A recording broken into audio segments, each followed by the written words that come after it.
जय हिंद दोस्तों, मैं किशन आप सबका स्वागत करता हूं। शुरू करते हैं आज के डिफेंस समाचारों को। दोस्तों, भारत की एयर डिफेंस क्षमताओं को मजबूत करने के लिए डीआरडीओ ने एक और बड़ा स्टेप उठाया और ये जुड़ा है प्रोजेक्ट कुशा से। जी हाँ, ये वही प्रोजेक्ट है जो प्रोजेक्ट कुशा से जुड़ा हुआ है और ये प्रोजेक्ट भारत का नेक्स्ट जनरेशन का long range surface to air missile system है।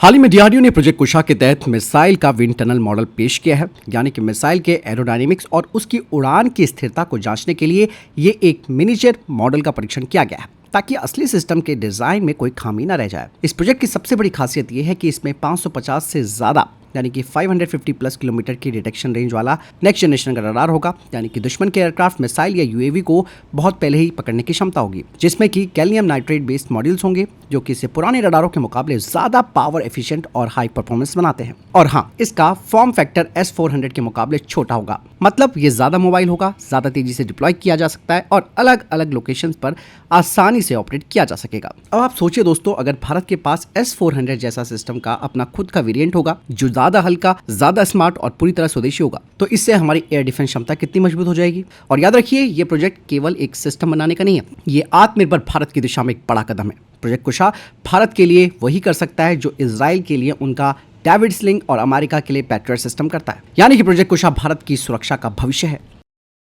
दोस्तों, आज HAL और जनरल इलेक्ट्रिक के बीच ऐतिहासिक समझौता हुआ है। जी हाँ दोस्तों, HAL ने अमेरिकी कंपनी GE के साथ मैन्युफैक्चरिंग लाइसेंस एग्रीमेंट यानी कि MLA साइन किया है और इसके तहत भारत में बनाए जाएंगे F414 INS-6 जेट इंजन जो पूरी तरह से ट्रांसफर ऑफ टेक्नोलॉजी के साथ बनेंगे। आपको मैं बता दूं कि 500 से ज्यादा F414 जेट इंजन भारत में बनाए जाएंगे, वो भी HAL की फैक्ट्रियों में, यानी पूरी तरह से इनका स्वदेशी निर्माण किया जाएगा। इस डील में 80% टेक्नोलॉजी ट्रांसफर हो रहा है और ये अब तक का सबसे बड़ा एग्जाम्पल है कि अमेरिका पहली बार किसी देश को इतनी गहरी और critical jet engine technology transfer कर रहा है। अब सवाल आता है कि इंजन कहां का इस्तेमाल होगा। जैसे कि तेजस मार्क 2 में आप सबको मालूम है कि होगा इसका इस्तेमाल, इवन एमका पर इस्तेमाल होगा और टेड-BF पर भी इसका इस्तेमाल किया जाएगा। मतलब साफ है कि एक ही इंजन टेक्नोलॉजी से भारत का पूरा future air combat road map तैयार होगा। अब जरा सोचिए, जहां एक समय भारत को जेट इंजन के लिए काफी निर्भर रहना पड़ता था अमेरिका पर, आज वही भारत अमेरिका से टेक्नोलॉजी ट्रांसफर करवाकर अपने ही देश में अपने ही इंजीनियरों से सबसे एडवांस जेट इंजन बनवा रहा है। यह आत्मनिर्भरता की असली उड़ान है। दोस्तों, आपको क्या लगता है इस बारे में? कमेंट सेक्शन में लिखकर जरूर बताइएगा। वही दोस्तों, हाल ही में चाइना ने अपनी नेक्स्ट जनरेशन की लंबी दूरी की एयर टू एयर मिसाइल का खुलासा किया है जो कि PL-16 है। दरअसल एक सेमिनार आयोजित किया गया था जिसमें कि चीनी पायलटों ने कुछ स्लाइड्स शोकेस कर रखी थी जिसमें दिखाया जा रहा है कि चाइना की नई मिसाइल तैयार हो चुकी है और ये PL-16 दोस्तों पहले की मौजूदा PL-15 से ज्यादा एडवांस और पावरफुल वेरिएंट होगा। हालांकि चीन की सरकार ने अभी इसकी ऑफिशियल पुष्टि नहीं की है, लेकिन रिपोर्ट्स बताती है कि इसका सीमित स्तर पर इस्तेमाल शुरू भी हो चुका है। PL-16 को खास तौर पर चाइना के स्टेल्थ फाइटर जेट जैसे कि J-20 और J-35 के लिए डिजाइन किया गया है। इसकी खासियतों की बात की जाए तो PL-16 का साइज पहले से छोटा है, जिसे J-20 जैसा जो फाइटर जेट है वो एक साथ 6 मिसाइलें ले जा सकता है, जबकि PL-15 को केवल 4 की संख्या में वो ले जा सकता था। इसकी रेंज लगभग 300 किलोमीटर तक बताई जा रही है, जो कि अमेरिका की AIM-260 और R-73M मिसाइलों के बराबर होगी। मतलब साफ है कि PL-16 चीनी एयरफोर्स को लंबी दूरी की हवाई लड़ाइयों में एक नई ताकत देने वाला हथियार बन सकता है। वहीं दोस्तों, भारत इलेक्ट्रॉनिक्स लिमिटेड को 23 जुलाई 2025 के बाद से अब तक 551 करोड़ रुपए का नया ऑर्डर मिला है और इन ऑर्डर्स में ऑप्टोनिक सिस्टम्स है जो कि हवाई जहाज़ों के लिए बनाए जाएंगे। इसके अलावा integrated financial management information system software, automated access control system, integrated communication and control terminal, low band receiver unit, communication system, spares और सर्विसेज शामिल है। वहीं दोस्तों, भारतीय वायुसेना आने वाले दशक में बड़े आधुनिकीकरण अभियान से गुजरेगी। दरअसल 2035 तक इंडियन एयरफोर्स में 350 से अधिक नए फाइटर जेट शामिल किए जाएंगे, जिनमें कि 60 यानी कि 65th जनरेशन के फाइटर जेट, 110 MRFA, 120 तेजस मार्क 2 और 160 एमका। इस योजना का मकसद जागुआर, MiG-29 और मिराज 2000 जैसे पुराने एयरक्राफ्ट को हटाकर इंडियन एयरफोर्स की ताकत बढ़ाना है। अब इंडियन एयरफोर्स के पास 31 स्क्वाड्रंस है, जरूरत 42 की है। ऐसे में MRFA डील में राफेल को तवज्जो मिल रही है क्योंकि वो पहले से ही इंडियन एयरफोर्स में शामिल है। तेजस मार्क 2 और एमका स्वदेशी एयरक्राफ्ट हैं जो कि आत्मनिर्भर भारत अभियान के तहत तैयार हो रहे हैं। और आज मैंने अपडेट भी बताई कि एमका जो 2028 तक उड़ान भरने की उम्मीद कर रहा है, 2035 के बाद इसके बड़े पैमाने पर उत्पादन होगा।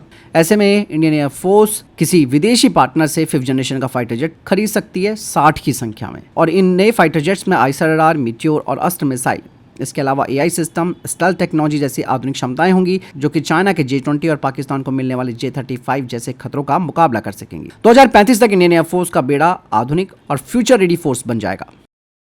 दोस्तों, हाल ही में दावा किया गया था कि इंडियन एयरफोर्स ने रक्षा मंत्रालय से अमेरिकी F-35 स्टेल्थ फाइटर जेट खरीदने की सिफारिश की है, लेकिन ये दावा गलत निकला। फिलहाल भारतीय वायुसेना के पास फाइटर जेट स्क्वाड्रन्स की संख्या कम है और भारत को 42 स्क्वाड्रन्स हर हाल में चाहिए। कुछ डिफेंस वेबसाइट दावा कर रही थी सुबह से कि भारतीय वायुसेना F-35 को प्राथमिकता दे रही है, जो कि कॉम्बैट प्रूवन भी है और कई देशों के साथ सर्विस में भी है। और वैसे भी अमेरिका के राष्ट्रपति डोनाल्ड ट्रंप ने भी भारत को F-35 का ऑफर दिया था। यहाँ पर दोस्तों कुछ भी कहें, F-35 भारत वैसे भी नहीं लेने वाला। सबसे बड़ी बात यह कि भारत के खिलाफ ट्रंप प्रशासन ने 25% टैरिफ लगाने की घोषणा कर दी है। इसके अलावा अमेरिका ने रशिया से हथियार और कच्चा तेल खरीदने के लिए भारत के खिलाफ जुर्माना लगाने की घोषणा कर दी है। तो ऐसे में आप ट्रस्ट की बात तो छोड़ दीजिए, अमेरिकी फाइटर जेट तो वैसे भी भारतीय वायुसेना इस्तेमाल करेगी भी नहीं और फोकस एमका पर है।